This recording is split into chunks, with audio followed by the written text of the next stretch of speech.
साल पूरा होने पर कहां खड़ी है, क्या है उसकी सोच आने वाले 4 सालों के लिए, कैसे कोरोना के संकट काल में सरकार तैयार है जूझने के लिए, इन सब पर चर्चा करेंगे। लेकिन शुरुआत, गृह मंत्री जी बहुत स्वागत आपका आज तक पर। धन्यवाद। बहुत दिनों बाद आज आपका इंटरव्यू हो रहा है, लेकिन पहला सवाल यही होगा, आज ही के दिन आप गृह मंत्री बने थे, बधाई आपको 1 साल पूरा करने पर। इससे पहले अध्यक्ष के तौर पर हमेशा आपसे चर्चा होती थी, सब आपको अध्यक्ष जी बोलते हैं।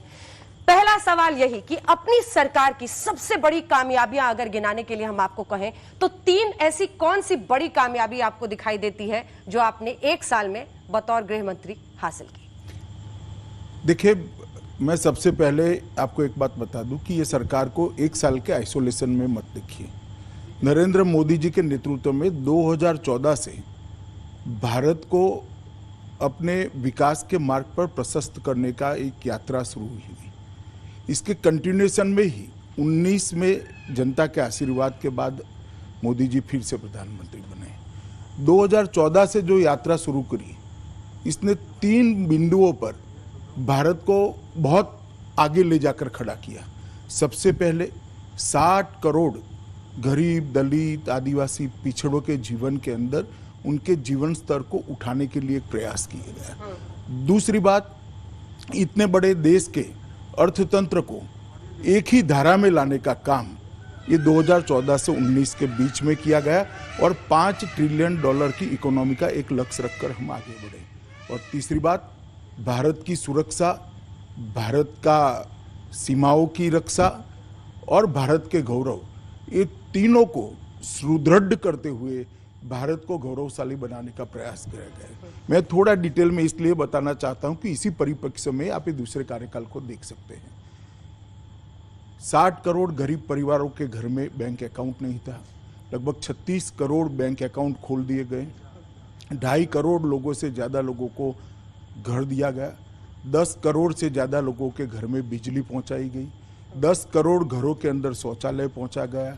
50 करोड़ लोगों को प्रधानमंत्री आयुष्मान भारत योजना के तहत 5 लाख तक का पूरा स्वास्थ्य का खर्चा भारत सरकार की ओर से देने की योजना लेकर आए और आज करोड़ों लोग इसका फायदा उठा चुके हैं। इस प्रकार से गरीब के जीवन के अंदर एक नई आशा का किरण प्रगटाने का, एक आत्मविश्वास को आरोपित करने का और देश के विकास में वो भी कुछ कर सकता है, ये जज्बा पैदा करने का काम नरेंद्र मोदी सरकार ने किया। इसके साथ साथ सर्जिकल स्ट्राइक, एयर स्ट्राइक और जिसको कहते हैं हमारी सीमाओं को सुरक्षित करने के लिए कभी भी भारत ने जिस रास्ते को अख्तियार नहीं किया था, मोदी जी ने इस रास्ते को अख्तियार करते हुए दुनिया भर में भारत की एक साख बनाई कि भारत की सीमाओं के साथ कोई छेड़खानी नहीं कर सकता। जीएसटी लाने का काम किया, बहुत सारे रिफॉर्म्स लाकर हमारे अर्थतंत्र के सभी पैरामीटर्स को एक जगह पे पहुंचाने का काम किया और उसके बाद में एक प्रचंड जनादेश ये सारे कामों के आधार पर फिर से एक बार मिला और 19 में मोदी 2 की शुरुआत हुई। मोदी 2 की शुरुआत ही जल शक्ति मंत्रालय की रचना से हुई। जल शक्ति मंत्रालय जो पहले गरीबों के कल्याण के लिए एक श्रृंखला जो बनी थी, इसके अंदर एक कड़ी के रूप में जुड़ा कि अब भारत के हर नागरिक को 2022 तक हम पाइपलाइन द्वारा शुद्ध पीने का पानी पहुंचाएंगे। मैं मानता हूं कि भारत जैसे बड़े देश के लिए ये बहुत महत्वाकांक्षी प्रोग्राम है और मोदी जी ने शुद्ध पीने के पानी की योजना देने के साथ ही स्वास्थ्य, पानी, बिजली, घर, उनको शौचालय, इस सारी चीज़ें देकर 60 करोड़ गरीबों के जीवन स्तर को ऊपर उठाने की जो एक प्रक्रिया थी, इसको समाप्त किया है। इसके साथ सीडीएस की भी रचना का वर्षों से लंबित कार्य पूरा कर दिया गया। ढेर सारे रिफॉर्म्स ये एक ही साल के अंदर कर दिए गए और मैं मानता हूं कि ये 1 साल के अंदर, चाहे मछुआरों के कल्याण के लिए अलग मंत्रालय बनाना हो, ब्लू इकोनॉमी का एक नया कंसेप्ट देना हो और अंत में आत्मनिर्भर भारत का नारा देकर भारत की 130 करोड़ की जनशक्ति को भारत के विकास के साथ भारत के अर्थतंत्र को गति देने के लिए लगाना हो, ये सारी चीज़ें यही 1 साल में हुई। इसके साथ साथ ढेर सारे इश्यू थे जो 60 साल से लंबित थे, जैसे धारा 370, 35 से श्री राम जन्मभूमि का मसला हो, ढेर सारे इश्यू 60 साल से पेंडिंग थे। मुस्लिम महिलाओं को ट्रिपल तलाक हटाकर न्याय देने की प्रक्रिया हो, ये सारे इश्यू को भी एक ही साल के अंदर समाप्त कर एक छलांग लगाकर हम अखंड भारत की दिशा में, अखंड भारत, एक भारत की दिशा में और सुरक्षित भारत की दिशा में और सामाजिक न्याय की दृष्टि से जो शुरुआत 2014 में की थी ट्रिपल तलाक लाकर, उसको आगे बढ़ाने का काम मोदी जी ने किया है। तो मैं मानता हूं कुल मिलाकर पहले 5 साल और मोदी 2 का 1 साल भारत के इतिहास में बहुत परिवर्तनकारी रहा है, भारत को विकास की पटरी पर पहुंचाने वाला रहा है और इसके साथ साथ दुनिया में भारत के गौरव को दुनिया के सामने प्रस्थापित करने वाला रहा है। और ये मोदी जी का ही नेतृत्व का कमाल है कि आज कोई भी मसला हो, चाहे अर्थतंत्र पर चर्चा होती हो, चाहे पर्यावरण पर चर्चा होती हो या चाहे कूटनीतिक मामलों पर चर्चा होती हो, भारत के प्रधानमंत्री क्या बोलते हैं इसकी राह पूरी दुनिया देखता है। मैं आपको एक छोटा सा उदाहरण देना चाहता हूँ।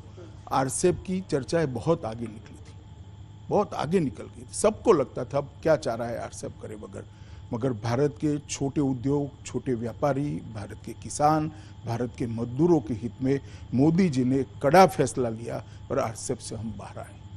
ऐसे दृढ़ निश्चयी फैसलों के कारण 6 साल में एक बहुत बड़ी यात्रा हमने काटी है और मैं पूर्ण विश्वास के साथ कहना चाहता हूं, कोई भी न्यूट्रल व्यक्ति अगर इसका आकलन करेगा तो 60 साल बनाम 6 साल हमारा पलड़ा भारी होगा। ठीक है, आपने विस्तार से प्रधानमंत्री के काम का जिक्र किया, लेकिन 2-3 ऐसे फैसले थे जिसमें धुआंधार बैटिंग की शुरुआत आपने की और आपकी छाप दिखी उन फैसलों में, चाहे अनुच्छेद 370 35A का हटना हो या CAA का लाना हो। इन पर मैं बाद में चर्चा करूंगी क्योंकि MHA की गाइडलाइंस आज ही आई हैं कोरोना को लेकर, इसीलिए मैं उसके साथ शुरुआत करना चाहती हूं क्योंकि आपकी नजर से सभी लोग समझना चाहेंगे कि कोरोना काल में जब हम लॉकडाउन 4 के बाद अनलॉक 1 में जा रहे हैं तो उसका अर्थ क्या माने देश, क्या है सरकार की सोच, क्या अब आप लोगों पर छोड़ रहे हैं कि वो सावधानी से चलें तो सुरक्षित रहेंगे? देखिए अन्ना जी, आज तक आजाद भारत में जितनी भी महामारी आई या जितनी भी कुदरती आपदाएं आई, इसमें सरकारें लड़ी हैं, इसके खिलाफ सरकारें लड़ी है, अच्छे से लड़ी है। मेरा ये दावा नहीं कि सिर्फ नरेंद्र मोदी सरकार अच्छा काम कर रही है या अच्छे से इसके सामने लड़ी, मगर एक परिवर्तन है। हर बार सरकारें लड़ती थी, इस बार पूरा देश लड़ा है। सबसे पहले जनता कर्फ्यू, उसके बाद दिया जलाकर कोरोना के ग्रसित लोग हैं इनके लिए ईश्वर से प्रार्थना करना, उसके बाद थाली बजाकर कोरोना, घंटी बजाकर कोरोना के जो वॉरियर्स हैं इनके समर्थन में खड़ा होना। तीनों सेनाओं ने कोरोना वॉरियर्स का सम्मान किया, पुलिस के जवानों ने कोरोना वॉरियर्स का सम्मान किया। एक राष्ट्र एक जन एक मन, इस सूत्र को चरितार्थ मैंने पहली बार इतने सालों में होते हुए देखा है। किसी भी प्रकार की आपदा हो, पूरा राष्ट्र जब एकजुट होकर इसके खिलाफ लड़ता है तो नतीजे अच्छे ही आते हैं और मोदी जी ने पूरे राष्ट्र को एक साथ जोड़कर कोरोना की लड़ाई लड़ी है। इसका परिणाम देखिए, भारत में प्रति 10 लाख की आबादी 12.6 लोग आज तक कोरोना से संक्रमित हुए हैं। वैश्विक औसत 77.6% है, जिसको विकसित देश कहते हैं। ऐसे देशों में जैसे अमेरिका तो 542 है, जर्मनी 217 है, ब्राजील 195 है। हम इनसे बहुत नीचे रहे। तो ये आंकड़े ही बताते हैं कि हम ये लड़ाई को बहुत अच्छे से लड़े हैं। जहां तक मृत्यु का दर है, भारत में 2.8% है और विश्व का 6.19% है। मृत्यु के दर में भी हम बहुत पीछे हैं और मृत्यु प्रति 1 लाख देखें तो भारत में 0.3 है और बाकी देशों में वैश्विक औसत 4.7 है, अमेरिका की 31.6 है, जर्मनी की 10.6 है और ब्राजील की 12.1 है। अब ये आंकड़े बताते हैं कि लड़ाई हम अच्छे से लड़े हैं। और मैं फिर से एक बार रिपीट करना चाहूँगा कि भारत की जनता अगर मोदी जी को अपील को साथ न देती, भारत की जनता मोदी जी की लड़ाई के साथ खड़ी न होती, तो ये लड़ाई इतने अच्छे से हम नहीं लड़ सकते। सारी राज्य सरकारें, सारे अलग अलग दलों के करोड़ों कार्यकर्ता, भारतीय जनता पार्टी के करोड़ों कार्यकर्ता और कुल मिलाकर 130 करोड़ लोगों ने ये लड़ाई को आगे ले जाना तय किया। इसी का परिणाम है कि आज हम इतनी अच्छी स्थिति में खड़े हैं। कोरोना का संकट है, नुकसान भी हुआ है, तकलीफें भी बहुत लोगों को हुई है, जान भी बहुत लोगों को गई है, मगर इसको विश्व के सापेक्ष में अगर देखते हैं तो हमें लगता है कि ये लड़ाई मोदी जी के नेतृत्व में बहुत अच्छे से लड़े हैं। आपने लेकिन कहा कि सभी पार्टियों का भी सहयोग मिला और सभी पार्टियों के कार्यकर्ता, सभी राज्य सरकार मिलके, लेकिन अंदर की बात तो ये है मैं एक बात, हाँ। कुछ वक्रदृष्टा लोगों को साइड पे रख दीजिए। कौन कौन? मैं नाम नहीं दूंगा, उचित भी नहीं होगा नाम देना, क्योंकि लड़ाई सबको साथ में रखकर लड़नी है। परंतु ये देश का फेडरल स्ट्रक्चर, अलग अलग राज्यों की सरकारें अलग अलग दलों की बनी हुई, ऐसा तो नहीं है कि पूरे देश में भारतीय जनता पार्टी की सरकार है। अलग अलग राज्य सरकारें बनी है, अलग अलग दलों की सरकारें हैं और सब राज्य सरकारों ने इस लड़ाई को अच्छे से लड़ा है। ये बात सही है कि क्योंकि मोदी जी देश के प्रधानमंत्री है और मोदी जी ने इस लड़ाई को बहुत आयोजनबद्ध तरीके से और बहुत संवेदनशीलता के साथ लड़ा है, इसलिए 130 करोड़ लोग आज इनके मुझे लग रहा है कि मेरे क्वेश्चंस को आप प्रीएम्प्ट कर ले रहे हैं, क्योंकि आप कह रहे हैं ऑर्गेनाइज तरीके से, और विपक्ष का सबसे बड़ा आरोप अमित शाह जी यही है कि अनऑर्गेनाइज था, अनप्लान्ड था, पीएम ने अचानक लॉकडाउन का ऐलान कर दिया। राहुल गांधी कहते हैं कि पॉज बटन है, फिर अब उन्होंने कहा है लॉकडाउन फेल हो गया है। तो विपक्ष का ये नजरिया है लॉकडाउन को लेकर। क्या वाकई अनप्लान्ड लॉकडाउन था जिसकी वजह से मजदूरों की समस्या हुई? देखिए, मैं प्रवासी मजदूरों की समस्या के लिए भी बाद में डिटेल जवाब दूं। पहले मैं ये बात कहना चाहता हूं, मैंने कहा ना कुछ वक्रदृष्टा लोगों को छोड़कर सभी लोगों ने इसको सराहा है। देश की जनता आज मोदी जी के साथ खड़ी है और इसी का परिणाम है जो मैंने आगे आपको आंकड़े कहे। वो आंकड़े बताते हैं कि हम विश्व की तुलना में बहुत अच्छे से लड़ाई को लड़े हैं और आगे पर भी लड़कर विजयी होकर आत्मनिर्भर भारत के निर्माण के अंदर हम जरूर सफल हों।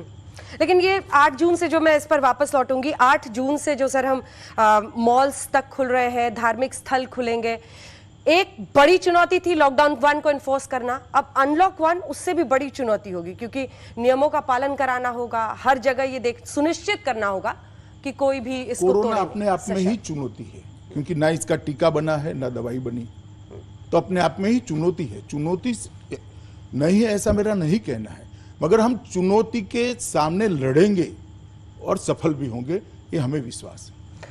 अनलॉक 1 को कैसे समझे आम दर्शक जो आपको इस वक्त सुन रहा होगा? देखिए, अनलॉक 1 संयम के साथ गतिविधियों को चालू करना है, सावधानी के साथ कोरोना पर विजय प्राप्त करनी है और सबके सहयोग से इस संकट से बाहर निकलने का नाम है अनलॉक 1। अब देश के जिस हिस्से के अंदर ज्यादा कोरोना की बीमारी हो, कंटेनमेंट जोन राज्य बनाएंगे, वहां पर सारी जो प्रतिबंध है वो लागू रहेंगे और जहां पर समस्या थोड़ी सरल हुई है वहां पर गतिविधियां भी बढ़ेगी, जीवन भी फिर से पुनः दौड़ता होगा और हम आगे बढ़ेंगे। अनलॉक 1 के ऐलान के पहले लेकिन राजनीति का अनलॉक हो गया था। आज आप राहुल गांधी पर डायरेक्टली बोलने से क्या थोड़ा सा बच रहे हैं? ना, ऐसा नहीं। मैंने कहा ना कि हर एक का अपना अपना नजरिया होता है। मेरा नजरिया ये है, मेरी पार्टी का नजरिया है, प्रधानमंत्री जी का नजरिया ये है कि देश एकजुट होकर ये लड़ाई लड़ा है और अगर कुछ वक्रदृष्टा लोग देश की एकजुटता के अंदर गलत बयान कर कहीं पर भी दरार खड़ी करना चाहते, मैं नहीं मानता कि देश की जनता इनके साथ है। राज्य सरकारों के साथ चूंकि आप समन्वय कर रहे थे, या तमाम चीफ मिनिस्टर्स, इससे पहले पीएम खुद बात करते थे, आप उस मीटिंग में रहते थे, बट इस बार लॉकडाउन 4 के अंत की तरफ आपने खुद तमाम मुख्यमंत्रियों से बातचीत की और फिर पीएम को ब्रीफ किया। राज्यों की क्या इच्छा थी, वो क्या उनके साथ समन्वय में कहीं दिक्कत आई? देखिए, प्रधानमंत्री जी ने 5 बार सभी राज्यों के मुख्यमंत्रियों के साथ वीडियो कॉन्फ्रेंस के माध्यम से मीटिंग करी है हर बार मेरी भी बात होती थी, कई मुख्यमंत्री प्रधानमंत्री जी को भी संपर्क करते थे, कई बार प्रधानमंत्री जी भी मुख्यमंत्रियों से बात करते थे, और ये तालमेल के कारण ही आज हम यहाँ पर पहुंचे हैं। परसों भी मेरी सबसे बात हुई है। ये जो आज जो हमारी गाइडलाइन आई है, ये गाइडलाइन सबसे चर्चा करने के बाद है और बाय एंड लार्ज सबकी इसमें सहमति है। पश्चिम बंगाल सरकार, ममता बनर्जी, जिन्होंने कहा है कि हमें सहायता नहीं मिल रही है। अब श्रमिक स्पेशल पर भी मैं उस पर चाहती हूं कि मजदूरों पर अलग से हम लोग चर्चा करें, लेकिन उन्होंने लगातार ये कहा कि जितनी मदद मिलनी चाहिए, राज्यों को पैसा मिलना चाहिए, चाहे वो पंजाब सरकार हो, वहां से शिकायत आई, महाराष्ट्र सरकार हो, ये जो मतभेद हुए, इन पर आपका क्या जवाब होगा? देखिए, मैं नहीं मानता ये कोई बहुत बड़ा मतभेद है। 1,70,000 करोड़ का गरीब कल्याण पैकेज और उसके अलावे भी 12,000 करोड़ रुपया NDRF फंड के भेजे गए, वित्त मंत्रालय के द्वारा भी और 22,000 करोड़ भेजे गए, ढेर सारी सहायता भेजी है। मगर केंद्र सरकार की भी एक मर्यादा है। जैसे मैं आपको बताता हूँ, कुल 41 करोड़ लोगों, 41 करोड़ लोगों को 53,000 करोड़ रुपया सीधा उनके बैंक अकाउंट के अंदर डाल दिया गया है। अब ये सभी राज्यों में गया है, कोई एक राज्य में, सिर्फ बीजेपी शासित राज्यों में नहीं गया है। बंगाल में भी गया है, पंजाब में भी गया है, महाराष्ट्र में भी गया है, केरल में भी गया है, तमिलनाडु में भी गया है, गुजरात, मध्य प्रदेश, राजस्थान और यूपी में भी गया है। लगभग जनधन योजना के जिनके अकाउंट है, ऐसे 20 करोड़ महिलाओं को 20,000 करोड़ रुपया इनके बैंक अकाउंट में ऑलरेडी डाल चुके हैं। जहां तक दिव्यांगजनों का सवाल है, 3 करोड़ वृद्ध और दिव्यांगजनों के अकाउंट में 2800 करोड़ से ज्यादा अमाउंट हमने डाल दी है। मैं मानता हूं ये सभी राज्यों के अंदर जो नीडी लोग हैं, जिनको जरूरत है, उन लोगों तक पहुंचा है। PM किसान योजना के तहत लगभग 8.25 करोड़ किसानों के बैंक अकाउंट में 16,394 करोड़ रुपया डाल दिया हमने। ये भी सब देश के सभी किसानों के वहां पहुंचा है। लगभग जो कंस्ट्रक्शन के काम में श्रमिक जुड़े हुए हैं, ऐसे 2.25 करोड़ श्रमिकों के अकाउंट में 4,000 करोड़ रुपया डाल दिया गया है। और लगभग अनाज की हम बात करें, जो भारत सरकार के द्वारा वितरित किया है, लगभग 36 प्रदेशों में लगभग 83.87 लाख मैट्रिक टन अनाज ये 3 महीनों में बांटा गया है। मैं मानता हूं ये सब राज्यों को ही दिया गया है।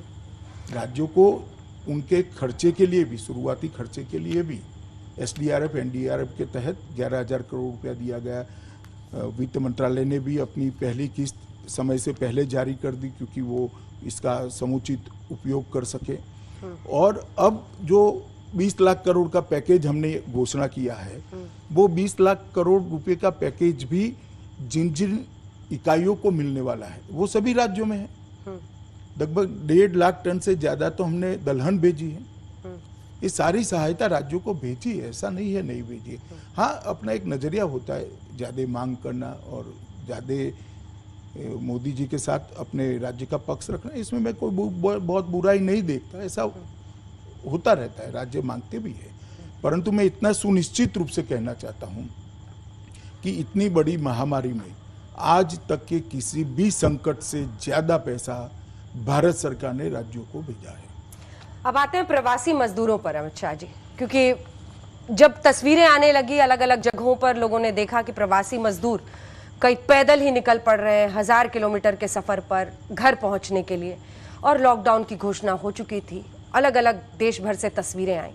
इन तस्वीरों ने आपकी सरकार को एक वक्त पर फिर ऐसी सूरत बनी कि आपने बस और ट्रेन का इंतजाम किया, लेकिन सवाल यह है कि ऐसी सूरत क्यों बनी कि परिस्थिति ऐसी एक वक्त पर हाथ से निकल चुकी? देखिए, मैं जरा भी ऐसा कहना नहीं चाहता अंजना जी कि किसी को कोई तकलीफ नहीं पड़ी है, पर जिन जिन को तकलीफ पड़ी है इसके लिए प्रधानमंत्री जी स्वयं, मैं भी, मेरी सरकार और मेरी पार्टी, सभी लोग बहुत संवेदना रखते हैं, क्योंकि इनको बहुत तकलीफ पड़ी है।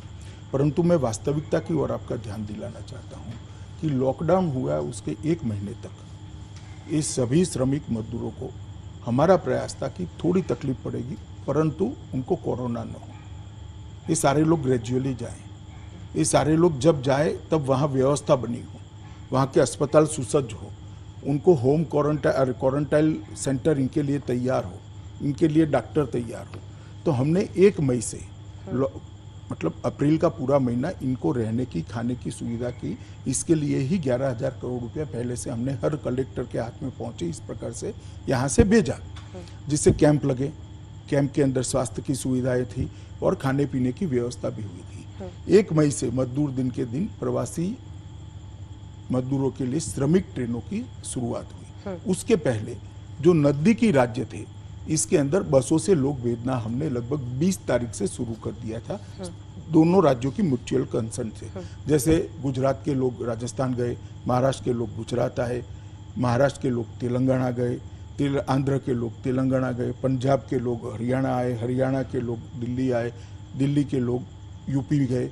इस प्रकार से 41 लाख श्रमिक लगभग 10 मई के पहले अपने अपने गंतव्य स्थान पर पहुंचे।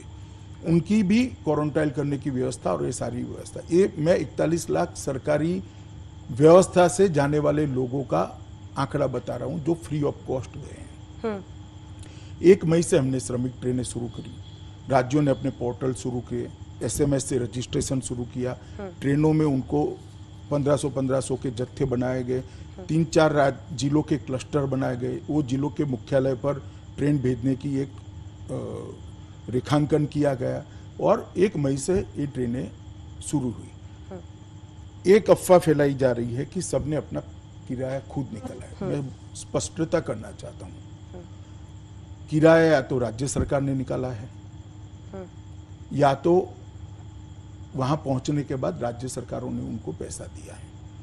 100 रुपया अगर खर्च होता है तो 15 रुपया ही राज्य सरकारों से लिया गया, 85 रुपया भारत सरकार के रेलवे के द्वारा उठाया गया, खर्च उठाया गया। 100 रुपये में से 85 रुपया, 15 रुपया राज्य सरकारों ने दिए। कुछ राज्य सरकारों ने व्यवस्था इस तरह से की कि अगर हम पहले ही इनको पैसा दे देंगे तो वो यहाँ आकर क्वारंटाइन नहीं करेंगे और अपने परिवार को भी जोखिम में डालेंगे। तो क्वारंटाइन सेंटर में आने के बाद उनको कुछ राज्यों ने 1,000 रुपया वैसे ही दे दिया, कुछ राज्यों ने टिकट का पैसा प्लस 500 रुपया दिया, उड़ीसा ने 2,000 रुपया दिया और क्वारंटाइन सेंटर में रहने की और खाने की सुविधा सभी राज्यों से की गई।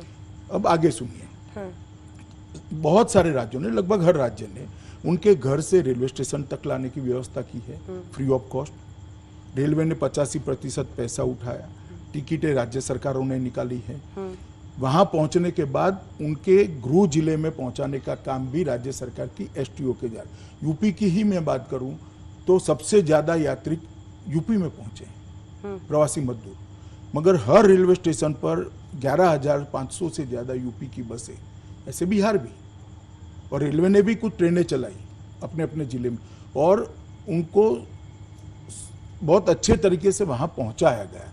वहाँ क्वारंटाइन सेंटर में रखा गया, उनको क्वारंटाइन पीरियड भी अब समाप्त होने आया, वो अपने अपने वहाँ खाने पीने की, स्वास्थ्य की सारी व्यवस्थाएं करी है।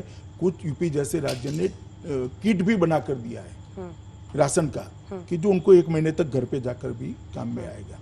और फिर भी जो लोग धैर्य खो बैठे वो रोड पर निकले हैं, दृश्य भी बने हैं और उनको तकलीफ भी हुई है। उसके लिए भी भारत सरकार ने तुरंत ही वीडियो कॉन्फ्रेंस कर व्यवस्था की कि हाईवे पर ST बसें दौड़ाई जाए और इन सबको 4 जिलों के बीच में एक रेलवे स्टेशन इंगित कर वहां रखने की व्यवस्था की जाए और रेलवे ने वहीं से फिर से ट्रेन चलाई। बहुत डिटेल व्यवस्था करी है, मगर जिस प्रकार की स्थिति थी इसमें कुछ दिन आपाधापी जरूर हुई। इसमें मैं कोई आपको ना बोलना भी नहीं चाहता और इससे सच्चाई से भागने का कोई मतलब भी नहीं है। उन सबको जो तकलीफ हुई इसका दर्द हमें भी है, मगर इसका मतलब ये नहीं है कि पूरी व्यवस्था टूट पड़ी है। 54 लाख श्रमिक 3985 ट्रेन से अपने अपने घर पहुंचे हैं, 41 लाख श्रमिक बसों से अपने अपने घर पहुंचे हैं। कुल मिलाकर 1 करोड़ श्रमिक आज तक घर पे पहुंच चुके हैं। लगभग 1.5 करोड़ लोगों को रेलवे ने खाना खिलाया है, लगभग 2.25 करोड़ पानी के बोतल बांटे गए हैं। राज्यों ने इस सब के लिए क्वारंटाइन सेंटर बनाए हैं। एक बहुत बड़ी व्यवस्था बनाए रखने के लिए बहुत बड़ा प्रयास हुआ है। हमने ये बात सम्मानीय सुप्रीम कोर्ट के सामने भी रखी है अच्छे तक। तरीके से। आप वो हलफनामा देखोगे कि तो इसमें बहुत सारी चीजें मिल आएगी, परंतु मेरा इतना ही कहना है कि ये संकट के समय में व्यवस्था बनाने में अगर कहीं पर भी कोई धैर्य खो बैठता है और पैदल निकल पड़ा, उसका दर्द हमें भी है। वो न निकलते तो अच्छा था, ऐसा नहीं थी, व्यवस्था नहीं थी, हो सकता है 3-4 दिन बाद वो आ जाते हैं। आज स्थिति ऐसी है कि धीरे धीरे धीरे अब ट्रेनें कम होने लगी है, क्योंकि ज्यादातर लोग अपने अपने गंतव्य स्थान पर पहुंच चुके हैं। इस पर 3 काउंटर क्वेश्चन है सर मेरा, जो आपने ये बात कहा है उस पर। जरूर। सबसे पहले जब रेल किराए की आपने बात की, तो चाहे वो मध्य प्रदेश सरकार हो, चाहे वो महाराष्ट्र सरकार हो, किसी भी पार्टी के शासित राज्य हो, इसीलिए मैंने 2-3 राज्यों का जिक्र किया, मजदूर जब अपने घर पर पहुंचे, हमारे सहयोगी गए, माइक लगाया, पूछा कैसे आए, बस से आए या ट्रेन से आए, कितना किराया लगा, टिकट दिखाया, बोला हमने 550, 650 किराया दिया। तमाम राज्य किराया ले रहे थे। अब इन मजदूरों की स्थिति ऐसी थी, उनको तो पता नहीं था कि वहां जाएंगे तो हमें 1000 रुपया मिलेगा, मुश्किल से गए। रेलवे को लेकर कई आरोप लगे कि कई जगहों पर उनको खाना नहीं मिल रहा है। जिस सुप्रीम कोर्ट के हलफनामे का आपने जिक्र किया सर, उसी में सुप्रीम कोर्ट ने फिर 28 मई को लिखा कि रेलवे इनको खाना दे, उस पर खाना जरूरी है। 4-4 दिन जा रहे हैं। कई जगह पर बहुत ज्यादा तापमान होने की वजह से रेल को अपना रूट तक बदलना पड़ा, ऐसी परिस्थितियां आई। क्या ये सब कुछ नियंत्रित किया जा सकता था ताकि इस तरह की त्रासदी जो कई लोगों को झेलनी पड़ी, कई मजदूरों को? पहले आप समझ लीजिए कि एक ही रूट पर हर रोज जिस रूट, मानो महाराष्ट्र से प्रयागराज, मुंबई से प्रयागराज, उस रूट पर 13 ट्रेनें चलती थी, इसकी जगह 70 ट्रेनें चल रही। रेलवे की मर्यादा समझने का भी हमने प्रयास किया है और इसको रिजॉल्व करते हैं, तभी तो मर्यादा समझ में आती है। हर रूट का अपना एक ड्राइवर होता है, जिसको कर्व मालूम है, ब्रिजेस मालूम है, सिग्नलिंग मालूम है, दूसरा ड्राइवर भेज नहीं सकते। और एक रूट पर ज्यादा ट्रेन होने के कारण ट्रेनों का चक्का जाम भी लगा है। अब एक बार आप ट्रेनें कम चलाते हैं तो लोग पैदल निकल पड़ते हैं, ट्रेनें ज्यादा चलाते हैं तो रूट्स कम, मतलब ट्रैक कम है, क्योंकि जाने वाले लगभग 40 जिलों में जा रहे थे, बिहार, महाराष्ट्र, उड़ीसा, बंगाल ने तो ट्रेनें ली भी नहीं, उत्तर प्रदेश। तो गुजरात से गए, महाराष्ट्र से गए, तमिलनाडु से गए, पंजाब से गए सभी वहीं, वो 40 जिलों में। इनकी लाइनों की मर्यादा थी, इसके कारण कई जगह 2-2 दिन, 3-3 दिन के बाद ट्रेनें पहुंची है। परंतु ये ठीक नहीं है कि इनको खाना नहीं दिया, उनको खाना भी दिया गया है और वहां पहुंचने के बाद उनका किराया भी दिया गया है, वो क्वारंटाइन सेंटर में रहने के बाद। इसका उद्देश्य, एकमात्र उद्देश्य था कि वो अपने आप को क्वारंटाइन करे, जिससे उनका गांव और उनका परिवार सलामत रहे। ठीक है, इससे पहले कि मैं अन्य मुद्दों पर जाऊं, एक आखिरी सवाल इस पर है, क्या सरकार के पास कोई आंकड़ा है सर जिसमें ये प्रोजेक्ट हो सके, या क्लियरली पता था पहले से, या पता है अब कि इतने लाख या इतने करोड़ मजदूर हैं जो प्रवासी हैं, दूसरे राज्य में रहकर काम कर रहे हैं? क्या ऐसा अभी भी कोई विस्तृत डेटा है? देखिए, प्रवासी मजदूर तो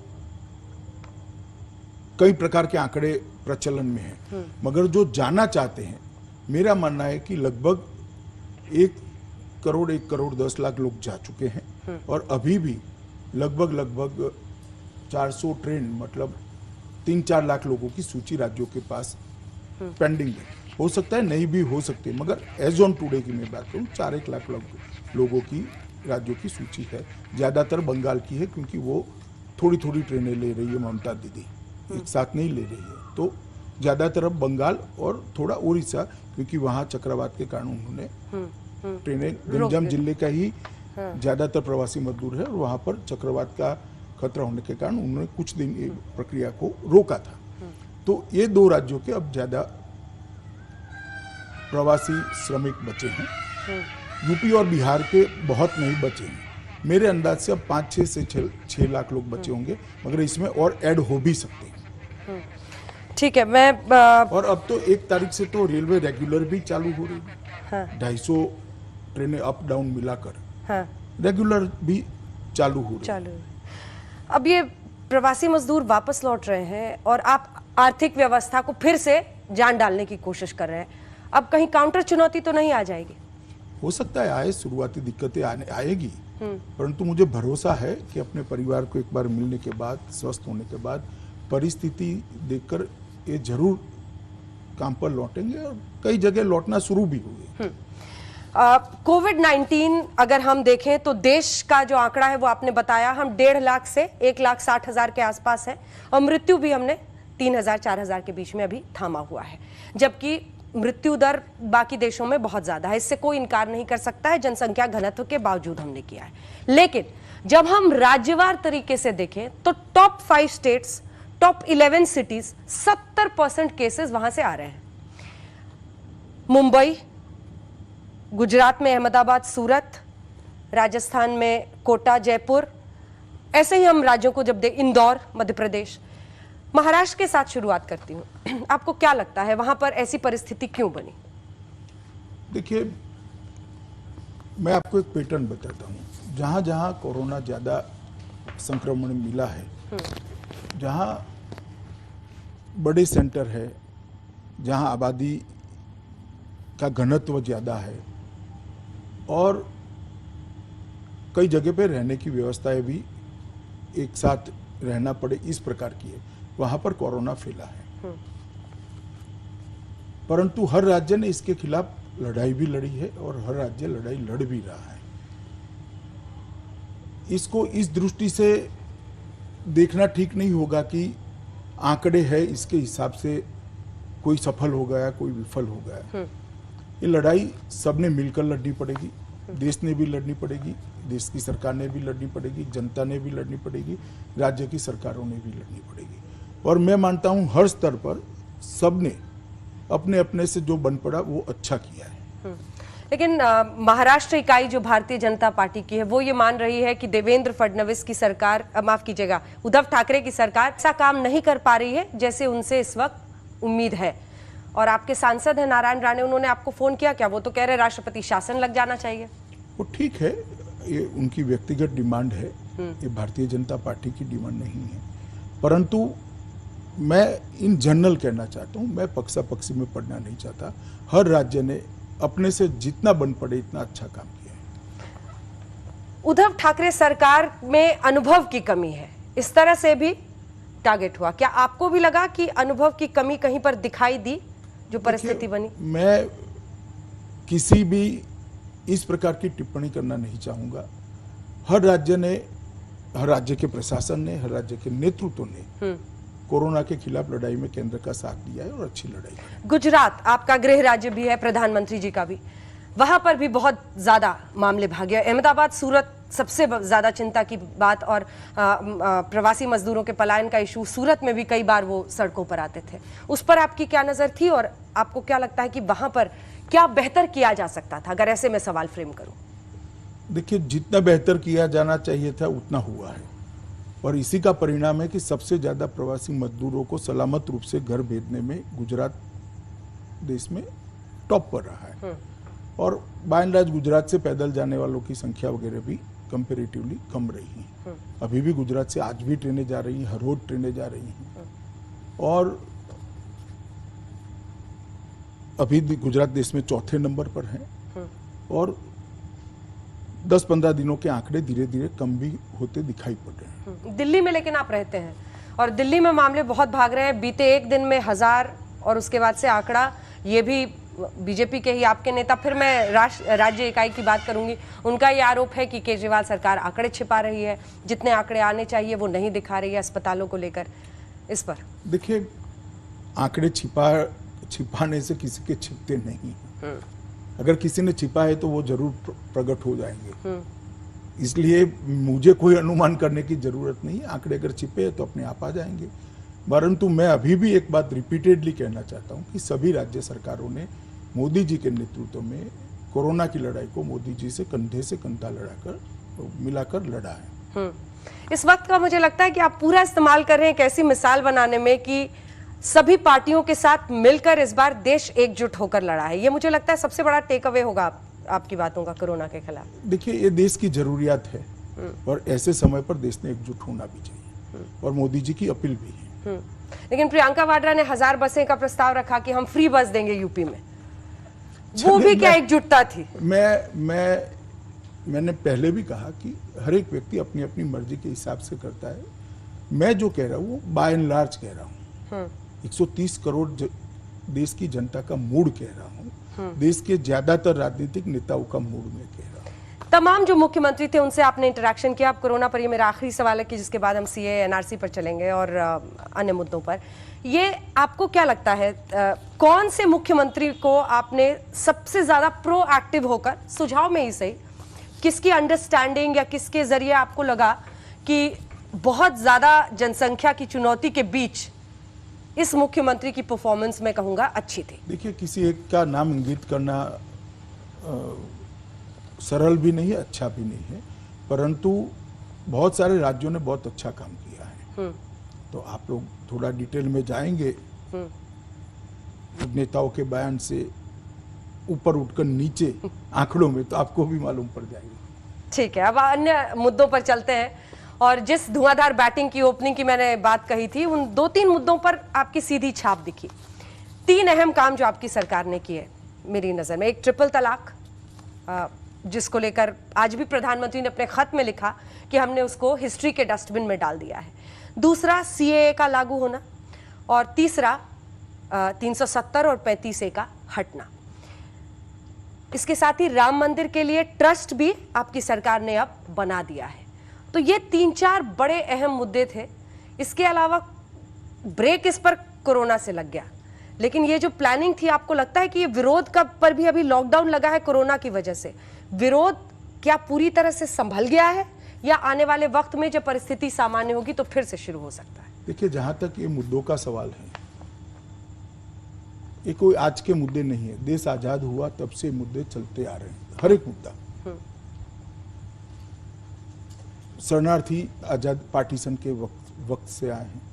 370 टेम्पररी कर हमारी संविधान सभा ने इसको रखा था। राम जन्मभूमि का केस देश का सबसे पुराना केस था, और 35A भी 370 के साथ जाना ही जाना था। और ये सारे मुद्दे जब से मेरी पार्टी राजनीति में आई तब से मुद्दे। तो आपने कहा इस पर आपका असर है, ऐसा नहीं है। देश के प्रधानमंत्री जी ने दोबारा जनादेश मिलने के बाद 60 सालों से ये सारी समस्याएं देश की एकता और अखंडता के साथ जुड़ी हुई थी, सामाजिक न्याय के साथ जुड़ी हुई थी और जन भावनाओं के साथ जुड़ी हुई थी। ये सभी समस्याओं का निराकरण लाने का निर्णय किया, जिसको मेरे डिपार्टमेंट ने इम्प्लीमेंट किया। जहाँ तक विरोध का सवाल है, मैं कई बार कह चुका हूँ, पार्लियामेंट में भी मैंने कहा है कि सीए पर मैं पूरी चर्चा करने के लिए तैयार हूँ। इससे किसी की नागरिकता नहीं जाने वाली है। विशेषकर माइनॉरिटी के भाइयों बहनों को कहना चाहिए, आप किसी की नागरिकता इससे नहीं जाने। सीए में नागरिकता लेने का प्रोविजन ही नहीं है, सीए में नागरिकता देने का प्रोविजन है। और नागरिकता किसको देनी है? जो वहां से प्रताड़ित होकर आए हैं उनको देनी है। लेकिन शाहीन बाग का प्रोटेस्ट सर आपकी बात से तो रुका नहीं, वो प्रोटेस्ट तो चलता रहा। वो तो लॉकडाउन की वजह से जब कानून का उनको दिखाया गया कि अब तो आप नहीं कर सकते, ये एपिडेमिक एक्ट लग गया है, तब वो हटे। देखिए, डेमोक्रेसी के अंदर कोई अपना विषय, कोई अपनी बात डेमोक्रेटिक तरीके से रखना चाहता है तो उसको आज़ादी ही है संविधान के तहत। परंतु मैंने सरकार की ओर से, और मैं बिल को पायलट किया हूं, मैं बिल को समझा हूं, इसलिए मैं कह रहा हूं इसमें किसी की भी नागरिकता जाने का सवाल नहीं। मतलब देश में अलग अलग जगहों पर माइनॉरिटीज को डराया जा रहा था क्या, जिसकी वजह से इतने लोग इकट्ठा हुए? अब उनके मन में कुछ तो एक भय है। या तो डराया जा रहा था या तो समझ नीचे तक पहुंची नहीं है। हाँ। जो भी गैप है हम इसको फिलअप भी करेंगे। उनका ये कहना है कि एनआरसी, जब असम में आप सीए प्लस एनआरसी देखते हैं, अगर वैसी परिस्थिति देश में आई तो कौन कौन सा पेपर दिखा पाएगा, नहीं मिलेगा, ये भय है उनमें। जी, मैंने उसकी भी स्पष्टता करी थी, मीडिया के सामने भी करी थी कि भाई अभी एनआरसी आया नहीं है, आएगा तो लाने का कोई बात भी नहीं है, आएगा तब सबसे चर्चा होगा। अभी सीए के अंदर से, सीए के कारण से सबकी नागरिकता जाएगी, जो भय फैलाया गया है वो निराधार है। अब जरा अनुच्छेद 370 पर आते हैं। क्या आपको लगता है कि कश्मीर की परिस्थिति ऐसी अब हो गई है कि वो जो एक हम तनावपूर्ण स्थिति थी, हालांकि जब लगने हटाने के बाद स्थिति नियंत्रण में था, लेकिन अब जो परिस्थितियां बन रही हैं, आपको लगता है कि सब कुछ नियंत्रण में है? धीरे धीरे अब ढील होगी लॉकडाउन में, क्या आपको लगता है सब कुछ सामान्य रहेगा? लॉकडाउन के पहले भी ढीली थी, पूरा कश्मीर कर्फ्यू मुक्ति ही था। कहाँ कर्फ्यू था? लेकिन महबूबा मुफ्ती जी तो अभी भी भाई महबूबा मुफ्ती कश्मीर नहीं है ना, महबूबा जी को भी अपने घर में रखा गया है अभी। फारूक अब्दुल्ला जी को, उमर अब्दुल्ला जी को, सबको छोड़ दिया गया है। अब गिने चुने 25-30 लोग हैं। महबूबा मुफ्ती जी पर क्या विचार है आपका? मेरा विचार इसमें नहीं होता है, वहाँ का स्थानीय प्रशासन परिस्थिति को देखकर निर्णय करता है। आतंकवाद के नजरिए से अगर कश्मीर को देखें तो हाल ही में अभी बहुत बड़ी वहां पर कार के खेप के जरिए जिसमें 40 किलो आईईडी था, उसको पहले से पकड़ा गया है। लेकिन ये अपने आप में एक संकेत भी है कि आतंकी थमे नहीं है, जैश का हाथ है, ये बताया गया, जानकारी दी। वहां सैयद सलाउद्दीन अपनी हरकतें कर रहा है, आईएसआई के साथ टकराव है पाकिस्तान। मतलब ये जो पाकिस्तान की नजर है कश्मीर पर, उसका क्या इलाज है? क्या आपको लगता है कि इससे स्थिति इसका नियंत्रण में इलाज आ तो गई? हो गया 370 निरस्त कर। देखिए, मैं आतंकवाद के बारे में कहना चाहता हूं। जब से मोदी जी प्रधानमंत्री बने, श्री राजनाथ सिंह जी पहले गृह मंत्री थे, उस वक्त भी 14 से 19 तक कश्मीर के आतंकवाद को कठोरता के साथ इस सरकार ने नाबूद करने का प्रयास किया था। और आंकड़े आप देख लीजिए, सबसे अच्छे आंकड़े थे। और 19 से 20 में भी यही बात को हमने आगे बढ़ाया है। भारत की सीमाओं के अंदर विदेश से आकर या विदेश से इशारे से किसी को भी आतंकवाद को आगे बढ़ाने की इजाजत नहीं मिलेगी। ये नरेंद्र मोदी सरकार का अटल निश्चय। आप पीओके पर आपकी क्या रणनीति है? क्योंकि आपने बड़े भावुक अंदाज में संसद में कहा था कि कश्मीर के लिए मैं अपनी जान दे दूंगा भाई। तो ये पीओके को लेकर, कश्मीर को लेकर क्या नीति है? अब तो हम मौसम भी बताने लगे हैं। ऐसा है अन्ना जी कि पाक ऑक्यूपाई कश्मीर, भारत का हर नागरिक मानता है कि पाक ऑक्यूपाई कश्मीर पर भारत का अधिकार है। मैं भी मानता हूं। और जहां तक इसकी रणनीति की बात है, आप भी जानती हो कि ऐसे इंटरव्यू में इसकी सार्वजनिक रूप से चर्चा नहीं होती। लेकिन पीओके पर दृढ़ संकल्प है आपका कि आगे कदम बढ़ाना है? भारत के हर नागरिक का दृढ़ निश्चय है कि पाक ऑक्यूपाई कश्मीर भारत का है। आने वाले वक्त में कुछ बड़ा हो सकता है। मैंने कहा ना कि ऐसी सर, इमरान खान खौफ में घूम रहे हैं वहां पर, हर दिन वो ट्विटर पर अधिकार है टाइटल ढूंढना, मगर मेरी जिम्मेदारी है कि इस तरह की बातें इस तरह के इंटरव्यू में नहीं। पाकिस्तान की तरफ से इमरान खान लगातार प्रधानमंत्री पर, आरएसएस पर विभाजनकारी नीति अपनाने का, मुस्लिमों के साथ भेदभाव करने का आरोप लगा रहे हैं। उस पर आपका क्या जवाब होगा? क्योंकि वो एक पूरा एजेंडा मशीन, एक प्रोपेगेंडा मशीन इस वक्त इंडिया के खिलाफ इस्तेमाल। देखिए, पूरी दुनिया को मालूम है पाकिस्तान के अंदर माइनॉरिटी की क्या स्थिति है, वहां कितने लोग थे माइनॉरिटी के, आज कितने हैं, भारत में कितने थे, आज कितने, और भारत में माइनॉरिटी की स्थिति क्या है, पूरी दुनिया को मालूम है। उनके बोलने से क्या होता है? और ये कोई बंधा बंधाया देश नहीं है, खुला देश है, डेमोक्रेटिक कंट्री है। यहाँ पार्लियामेंट के 2 सदन है, जहाँ माइनॉरिटी के भी नुमाइंदे होते हैं, वो अपनी बात रखते हैं, मुखर कर रखते हैं, चर्चा होती है, मीडिया देखती है। पाकिस्तान के बाद अब दूसरी सीमा की तरफ चलते हैं। चीन को लेकर अभी देश में बड़ी चिंता है, जिस तरह की परिस्थिति इस लद्दाख में बनी हुई है। इस पर क्या जानकारी देंगे आप, जिसके बाद मैं अगला प्रश्न करूं? देखिए, जहाँ तक चीन का सवाल है, मैं इतना ही कहता हूँ कि डिप्लोमेटिक स्तर पर और सेना के माध्यम से बातचीत चालू है।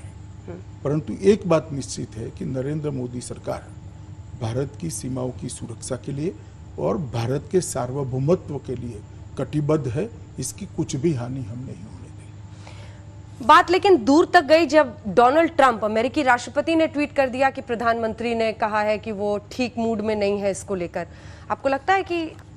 चलिए, मैं अमेरिकी राष्ट्रपति के ट्वीट पर कोई टिप्पणी करना नहीं चाहता हूं, परंतु मैं इतना कहता हूं कि हमारी सीमाओं की सुरक्षा और हमारे सार्वभौमत्व पर नरेंद्र मोदी सरकार जरा भी कोताही नहीं दिखाई। और हम किसी भी दूसरे देश के बीच में इंटरवेंशन के लिए बात कभी नहीं कर रहे हैं। कभी नहीं कर रहे। तो चलिए, इसी से मुझे लगता है कि ट्रंप जी से क्या बात हुई है, नहीं हुई है, इस पर समझ में आ गया। लेकिन चीन के साथ क्या परिस्थिति बनी है सर? क्या बॉर्डर के दोनों तरफ जो आर्मीज है उनके अंजना लेकर। जी क्यों खामखा प्रयास करते, इससे ज्यादा मैं नहीं बताऊंगा। मैंने जो बता दिया देश की जनता को जानने के लिए पर्याप्त है। देश की जनता को विश्वास है कि मोदी जी के नेतृत्व में इस देश की सीमाएं सुरक्षित है। लास्ट अटेम्प्ट, क्या हम डिप्लोमेटिक तरीके से ही पूरे इशू को रिजॉल्व कर लेंगे या परिस्थिति बॉर्डर पर ऐसी है कि हमें 10 कदम आगे अभी बढ़ाना पड़े? सेना और डिप्लोमेटिक स्तर पर, दोनों स्तर पर बातचीत चालू है। दोनों ही स्तर पर बातचीत हो रही है और उसी से नियंत्रण हो जाएगा। मैं अगले सवाल की तरफ जाते हुए, कोरोना को लेकर भी कई सवाल हैं, लेकिन उन सब के बीच चूंकि हमने लंबी चर्चा उस पर कर ली है और इन सब पर भी चर्चा कर ली है, मेरा सवाल आपसे यह है कि एक आरोप ये लगा कि अमित शाह आते ही, क्योंकि इससे पहले तो आप अध्यक्ष थे, अध्यक्ष जी थे, गृह मंत्री का काम संभालते ही बहुत जल्दबाजी में आप थे। पहले 1 साल में ही जो तमाम बड़े फैसले थे और तमाम बड़े कदम उठाने थे वो सब आप ताबड़तोड़ उठा रहे थे। क्या वाकई जल्दबाजी में हैं आप? जरा मेरी देर हो गई है। कितने साल? 70 साल की। मैंने कहा ना, ये सारी समस्या आजादी के वक्त से लंबित है और इसमें आप मेरे आने को खामखा जोड़ रही है। नरेंद्र मोदी सरकार तो 6 साल से है। ये फैसला मोदी जी का। अनुच्छेद 370, सीएए, ट्रिपल तलाक। अंजना जी, ऐसा है कि ये फैसला नरेंद्र मोदी जी का है और मैं इसको इम्प्लीमेंट कर रहा हूं क्योंकि मेरा डिपार्टमेंट है। और ये सारी चीजें मेरी पार्टी जब से राजनीति में आई, हमारे हर चुनाव घोषणा पत्र में, हर बार आप हमें सवाल पूछती थी क्यों नहीं करते हो, अब कर लिया तो आप कह रही हो कि जल्दबाजी में हो। एक करने जैसा काम था, इसलिए मोदी जी ने कर दिया। आत्मनिर्भर भारत कैसे बनेगा और ये मेक इन इंडिया से अलग कैसे है सर? क्योंकि इससे पहले भी आत्मनिर्भर भारत, स्वदेशी, क्योंकि पीएम ने ये साफ कर दिया है कि एफडीआई को लेकर हम कोई भी पीछे नहीं हट रहे हैं, एफडीआई में हमारा इंटरेस्ट है। मतलब ये मेक इन इंडिया का ही दूसरा स्वरूप हुआ ना आत्मनिर्भर भारत, और ये कैसे होगा? भारत की 130 करोड़ की जनशक्ति को भारत के अर्थतंत्र की गति और देश के विकास के साथ जोड़ने का नाम है आत्मनिर्भर भारत। अगर हर भारतीय तय करता है कि हम भारत में बनी हुई चीजों का उपयोग करेंगे, तो मैं मानता हूं हमारे अर्थतंत्र की गति द्रुत गति हो जाएगी। और मैं आज देश की जनता को अपील भी करना चाहता हूं कि भारत में बनी हुई चीजों का ही उपयोग हम करें और भारत के अर्थतंत्र को गति देने के लिए जो मोदी जी का प्रयास है, इसके साथ हम खड़े रहें और एक आत्मनिर्भर भारत बने। 130 करोड़ की आबादी हमारी शक्ति बने, हमारा बोझ न बने, और ये 130 करोड़ लोग भारत के अर्थतंत्र को गति देने में अपना योगदान दें। मोदी जी ने ढेर सारी नीतियों में भी बदलाव किया है अर्थतंत्र को गति देने के लिए। कोयला के क्षेत्र में, बिजली के क्षेत्र में, इरिगेशन, कृषि के क्षेत्र में, पशुपालन के क्षेत्र में, एक्सपोर्ट इंपोर्ट की पॉलिसी के बारे में, ढेर सारी चीजों को आत्मनिर्भर भारत बनाने की दृष्टि से बदला गया है। और एक कोरोना के पीरियड में भी बहुत सारे फैसले हुए जिसको वित्त मंत्री जी ने अभी सबके सामने रखा था। मैं मानता हूं कि कोरोना के पहले की दुनिया और कोरोना के बाद की दुनिया जो बनने वाली है, इसमें आत्मनिर्भर भारत का नारा और आत्मनिर्भर भारत का अभियान मोदी जी ने जो चलाया है, वो देश को एक नई ऊंचाइयां देने में सक्षम है और सफल भी होगा। ठीक है, लेकिन ये जो विदेशी कंपनियां भारत में है, मतलब आपको अल्टीमेटली एक ग्लोबल इकोनॉमी अपने आप को बनाकर रखना होगा, तो आपको एक बैलेंस स्ट्राइक करना होगा, आत्मनिर्भर, स्वदेशी। विदेशी कंपनी भी, विदेशी कंपनी का कोई प्रोडक्ट है जिसको भारतीय यहाँ की फैक्ट्री में बना रहा है, तो वो स्वदेशी कहलाएगा या विदेशी कहलाएगा? मैंने स्पष्ट कहा ना कि हर भारतीय ने भारत में बनी हुई चीजों का इस्तेमाल करना चाहिए। ठीक है, अगर एक तरफ पाक चीन, एक तरफ कोरोना, तो तीसरी तरफ सबसे बड़ी समस्या सर इस वक्त देश की अर्थव्यवस्था को वापस पटरी पर लाने की है। अगर 2014 के बाद जब मोदी सरकार बन हमने देखा और अच्छे दिन उस समय महत्वपूर्ण था, तो इस बार पीएम ने 5 ट्रिलियन इकोनॉमी, इस पर कहा कि हमें फोकस करके आगे बढ़ना है। अभी जो परिस्थितियां हैं वो तो खैर संकट काल से पूरे विश्व में है, लेकिन उस सपने को सबसे बड़ा झटका लग गया है। हम कह सकते हैं कि हम अगर इकोनॉमी के नजरिए से देखें तो बहुत नीचे आ गए हैं। क्या रोड मैप है?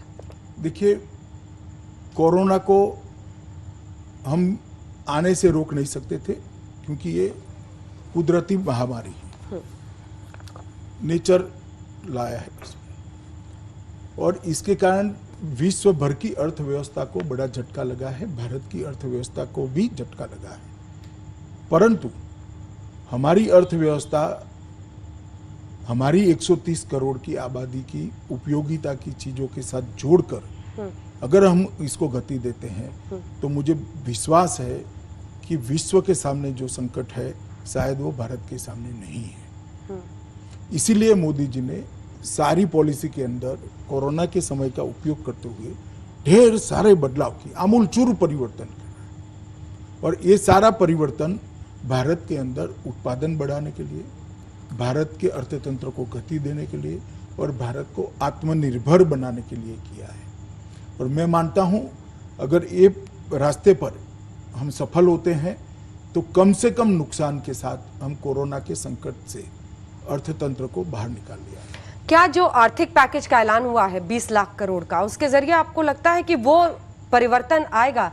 क्योंकि विपक्ष का आरोप है कि आप कह रहे हैं 10% ऑफ जीडीपी, लेकिन एक्चुअली वो 1.5% ऑफ जीडीपी है।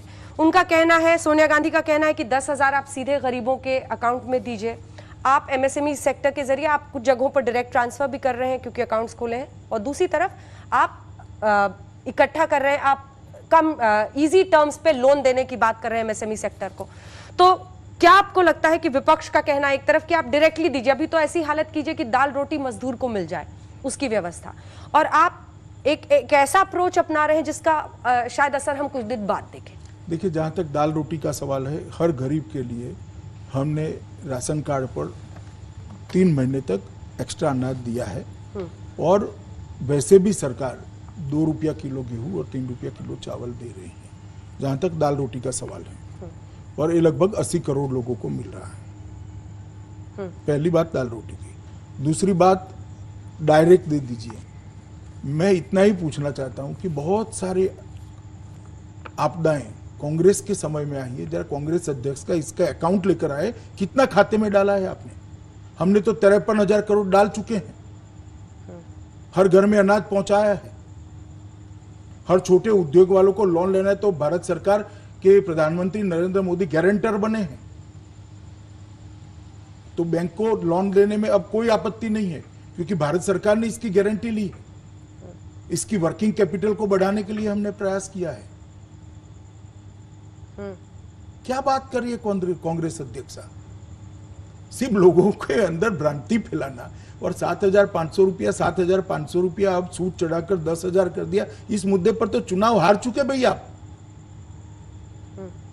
आप तो नारा लेकर निकले थे, देश की जनता ने रिजेक्ट कर दिया। देश की जनता को समझ में आता है कि 7,500 रुपया देने का चुनावी नारा है। जो इंदिरा जी ने गरीबी हटाओ का लगाया था, गरीबी हटी नहीं। मोदी जी ने बिजली भेज दी, शौचालय भेज दिया, बैंक अकाउंट दे दिया, घर दे दिया, इनकी स्वास्थ्य की 5 लाख तक की सारी सुविधाएं कर दी, उनका बीमा ले लिया, किसानों को 6,000 रुपया हर अकाउंट में दिया। और आप क्या नारा लगा रहे हो भाई? और क्या कर दिया 58 साल इस देश पर शासन पर रहकर?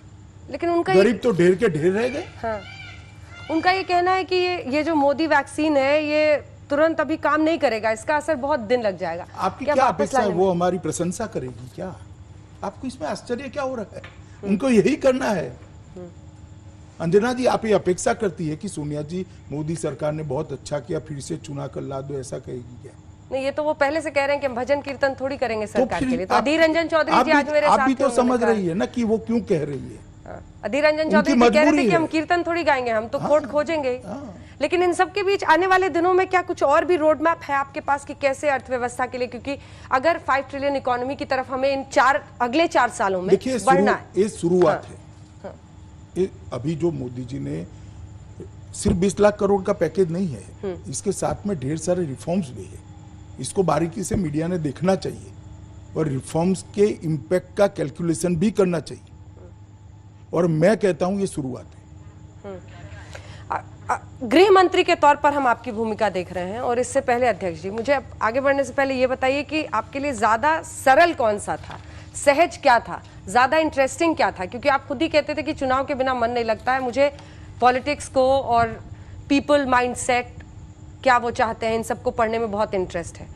तो अध्यक्ष जी वाला रोल बेटर था या गृह मंत्री जी वाला? देखिए, मेरा रोल एक तो मैं तय नहीं कर सकता, मेरी पार्टी तय करेगी, ये निश्चित है मेरे जैसे कार्यकर्ता के लिए। तो ना मैं अपने आप अध्यक्ष बना हूं, ना मैं अपने आप गृह मंत्री बन सकता हूं। जब पार्टी और प्रधानमंत्री जी तय नहीं करते, मैं गृह मंत्री नहीं बन सकता। परंतु मैं मानता हूं कि जो भी दायित्व मुझे दिया जाएगा, मेरे अनुभव और सूझबूझ का पूरा उपयोग कर तन तोड़ परिश्रम कर इसको देश के भले के लिए सफल बनाने का मैं प्रयास करूंगा, और मुझे लगता है मैंने किया है। अपने पूरे राजनीतिक सफर को आप कैसे पीछे मुड़कर देखते हैं? आपके कुछ डायलॉग्स बहुत फेमस हुए, जिसमें एक था कि मैं समंदर हूं, मेरे किनारे पे घर मत बनाना, मैं लौट कर आऊंगा। देखिए, मैं मेरे राजनीतिक सफर को कश्मीर पर बहुत ही पैशनेट स्पीच संसद में एक सामान्य कार्यकर्ता के राजनीतिक सफर को की तरह देखता हूं, जो अपनी पार्टी के सिद्धांतों पर भरोसा रखकर, अपनी पार्टी के सिद्धांतों पर अड़िग रहकर, पार्टी के डिसिप्लिन में रहकर पार्टी की योजना से काम करता है। वो बूथ के कार्यकर्ता से पार्टी का अध्यक्ष भी बन सकता है और देश का गृह मंत्री भी बन सकता है। मैं मेरे राजनीतिक सफर की इतनी व्याख्या करना चाहता हूं, और हजारों कार्यकर्ता, करोड़ों कार्यकर्ता को कहना चाहता हूं कि पार्टी के सिद्धांतों पर अगर हम अड़िग रहकर पार्टी की योजना को ही हमारी योजना मानकर काम करेंगे, तो मुझे लगता है कि व्यक्तिगत कुछ करने की जरूरत नहीं है। अब जेपी नड्डा जी को आपने काम सौंपा हुआ है।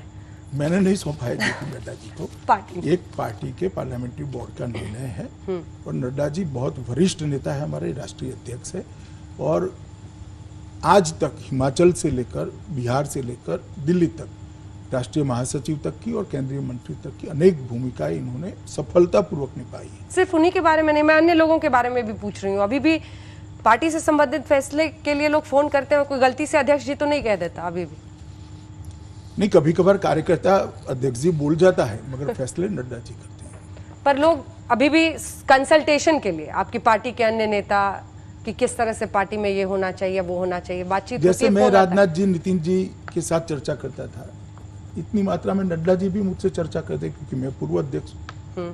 उतनी ही बातचीत होती है। बाकी पार्टी स्वतंत्र रूप से अच्छे से चल रही है, और नड्डा जी और संतोष जी की टीम और मोदी जी का नेतृत्व और मोदी जी का गाइडेंस, मैं मानता हूँ बहुत अच्छा कॉम्बिनेशन है पार्टी के लिए। आने वाले सभी संकटों से पार्टी को बाहर ले जाए, चुनौतियों से भी बाहर ले जाए।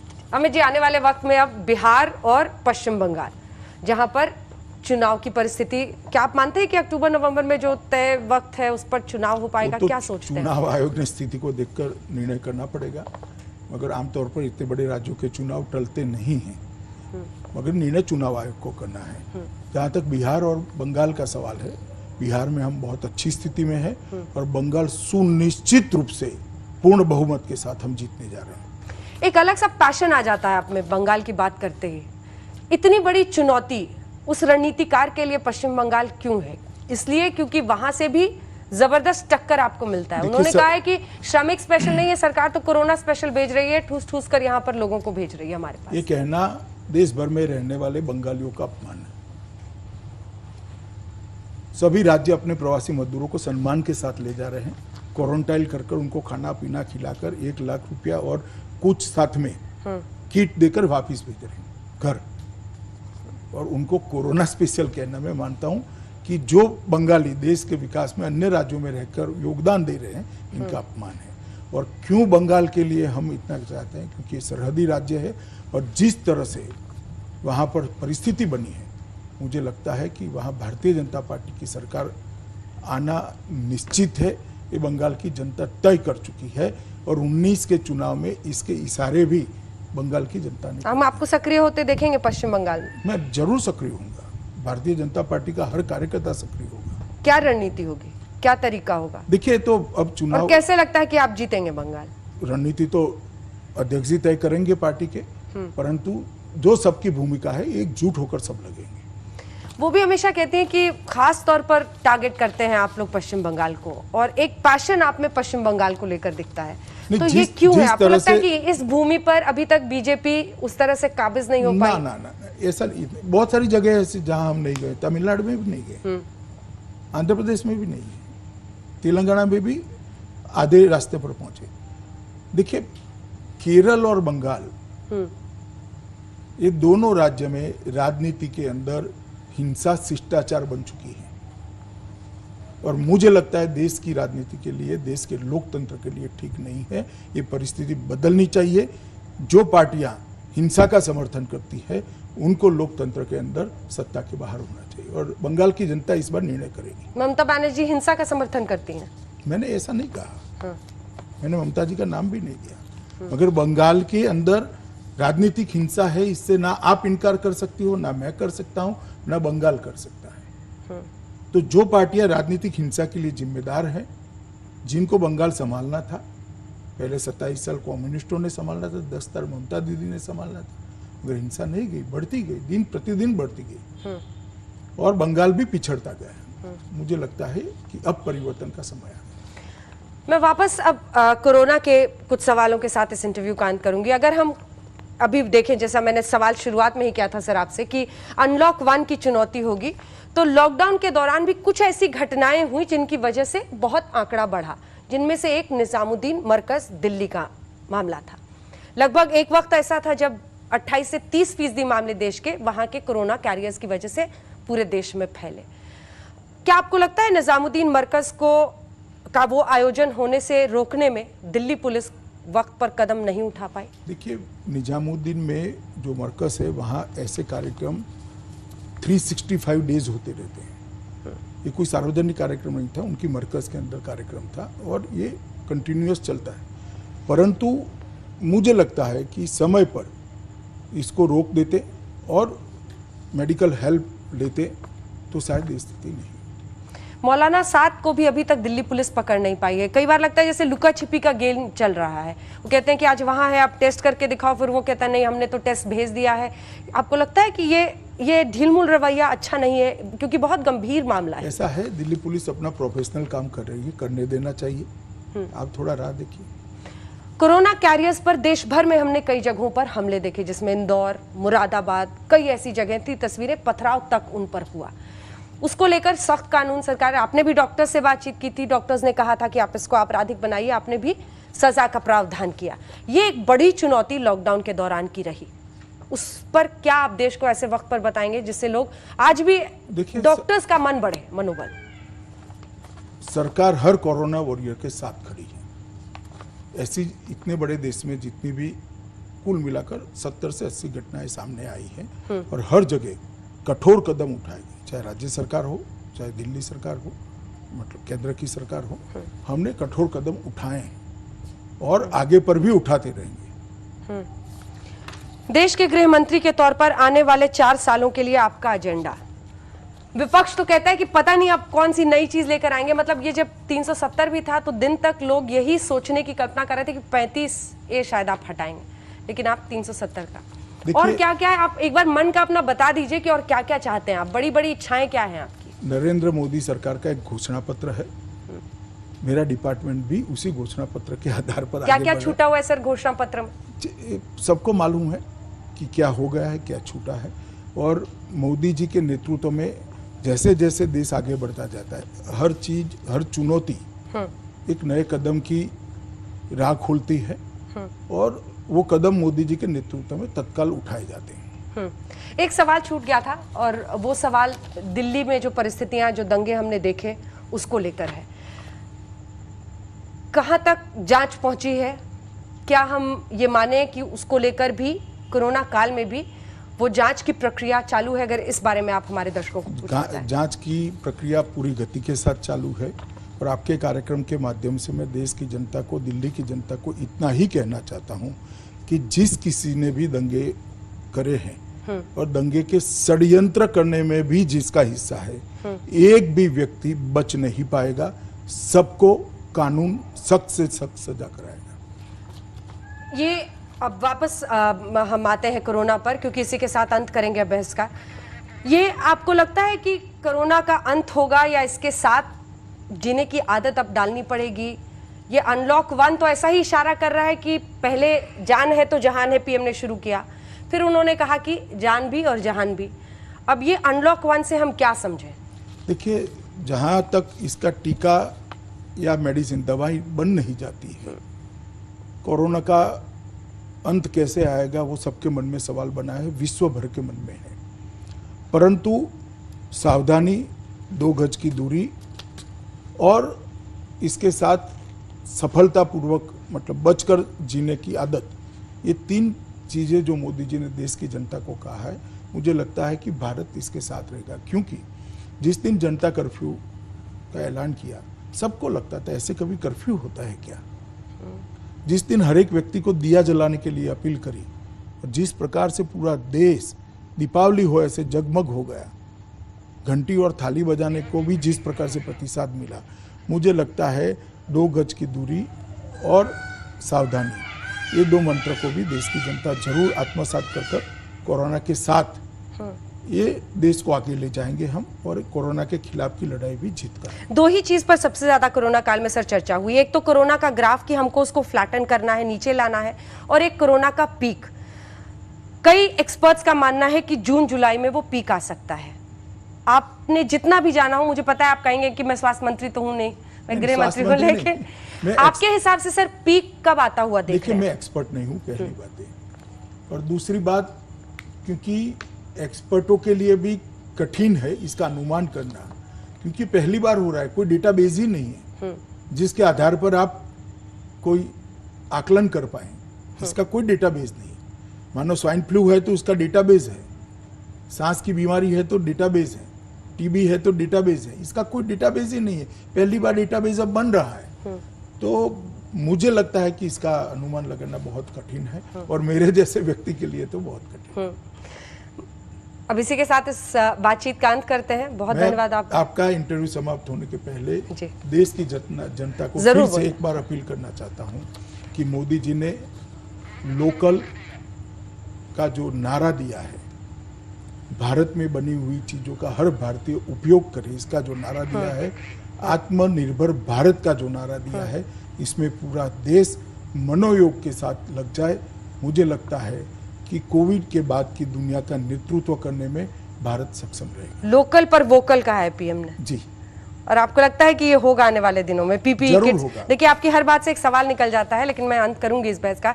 ये पीपीई किट्स को लेकर भी रिकॉर्ड तोड़ अगर हम बना रहे हैं, इस तरह के मास्क मैंने भी वो पहना हुआ है, सब बने हुए हैं। तो ये एक तरीका हो सकता है जिसके जरिए हम आने वाले दिनों में जरूर लोकल पर वोकल होंगे।